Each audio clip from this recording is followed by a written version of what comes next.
করার চেষ্টা করলাম, দেখলাম হাতটা আলগা হয়ে গেল। তখন আমি চোখের কাপড়টা একটু লুজ করার চেষ্টা করলাম, চোখটা লুজ হয়ে গেল।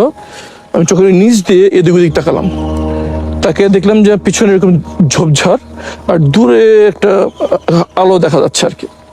আমার দুই চোখে ছানি পড়ে গিয়েছিল, আমি সবকিছু ঘোলা দেখছিলাম আর কি। বাংলাদেশের সবচেয়ে আলোচিত নিখোঁজ ব্যক্তিদের একজন ব্যারিস্টার আরমান আজ আবার ফিরে এসেছেন রাজনৈতিক অঙ্গনে, যার ফিরে আসার গল্প চলচ্চিত্রের থেকেও নাটকীয়। পূর্ণ নাম মীর আহমদ বিন কাসেম, মানবাধিকার কর্মী, পেশায় একজন ব্যারিস্টার। আইনি ছিল তার শক্তি আর ন্যায় প্রতিষ্ঠায় ছিল তার লক্ষ্য। অভিযোগ রয়েছে 2016 সালে গভীর রাতের অন্ধকারে রাষ্ট্রীয় সংস্থা ডিজিএফআই তাকে তুলে নিয়ে যায়। তখন তার বয়স মাত্র 25 থেকে 26 বছর। এত অল্প বয়সেই অদৃশ্য করে দেওয়া হলো একজন তরুণ আইনজীবীকে। অনেক বছর কোনো খোঁজ নেই। তার পরিবার কেঁদেছে, প্রতিবাদ করেছে। আন্তর্জাতিক মানবাধিকার সংগঠনগুলো বলেছে তিনি বলপূর্বক গুমের শিকার। কেউ কেউ বলেছে এই হারিয়ে যাওয়া ছিল রাজনৈতিক প্রতিহিংসার ফল।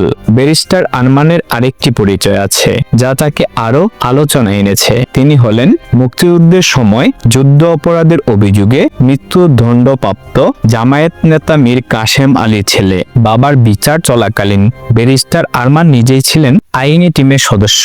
চোখটা লুজ হয়ে গেল।